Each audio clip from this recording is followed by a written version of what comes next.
অবশেষে শুভশ্রী জবাব দিলেন দেবের ২ বাচ্চার মা বলা নিয়ে। আর অন্যদিকে মৌনি রায় নামলেন হোটেল ব্যবসায়। কিন্তু মেনুর যা দাম তা শুনে সবাই অবাক। আর জাহ্নবী কাপুরের এমন এক মন্তব্য করলেন বলিউড নিয়ে, তা শুনে যে কেউ চমকে যাবে। শুরুতেই টলিউডে কদিন আগে মুক্তি পেয়েছে দেব শুভশ্রী অভিনীত ছবি 'ধূমকেতু'। কিন্তু সিনেমা মুক্তির পরপরই দেবের একটি মন্তব্যকে কেন্দ্র করে নতুন করে বিতর্ক শুরু হয়। ২ সন্তানের মা শুভশ্রীর মুখে আর ওই ইনোসেন্স নেই। দেবের এমন কথায় মনঃক্ষুণ্ণ হন শুভশ্রী। এই মন্তব্যের পরই সামাজিক যোগাযোগ মাধ্যমে আলোচনা সমালোচনা শুরু হয়। সম্প্রতি এক সাক্ষাৎকারে এই বিতর্ক নিয়ে মুখ খুলেছেন শুভশ্রী। শুধু দর্শক আমাদের জুটিটা বাঁচিয়ে রেখেছে। আমরা যে চরিত্রগুলো করেছি সেগুলো থাকবে না, কিন্তু আমাদের কথাগুলো থেকে যাবে। তার প্রতিটা ইন্টারভিউতে হয়তো না বুঝেই অনুভূতিটা ব্যক্ত করেছে। আমি কিন্তু আগেও বলেছি, হয়তো ও না বুঝে বলেছে। কিন্তু সেটা অনেক মানুষকে কষ্ট দিতে পারে। তবে আমি এখনো বলব সে ভুল বলেছে।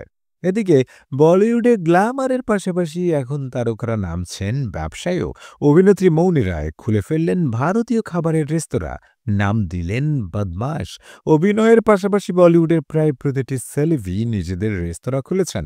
আনুষ্কা শর্মা, শিল্পা শেট্টি, মালাইকা আরোরাদের রেস্তোরাঁ তো মুম্বাইয়ের খুবই জনপ্রিয়।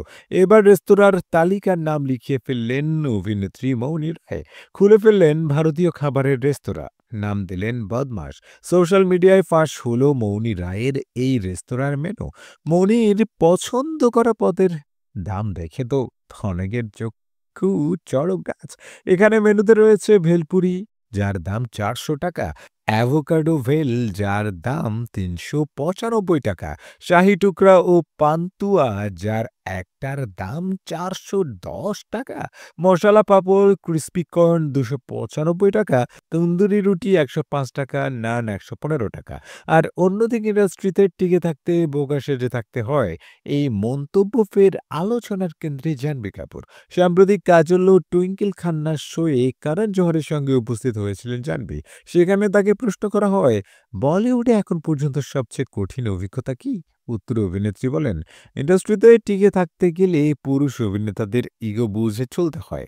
আমি নিজেকে প্রমাণ করার লড়াইয়ে সবসময় নামি না, বরং অনেক সময় বোকা সেজে থাকি, যাতে অপ্রয়োজনীয় সমস্যা এড়িয়ে যাওয়া যায়। তিনি আরো যোগ করেন, আমি জানি আমি এমন এক পরিবার থেকে এসেছি যেখানে সুযোগ অনেক, কিন্তু সুযোগ থাকা মানেই সব সহজ নয়।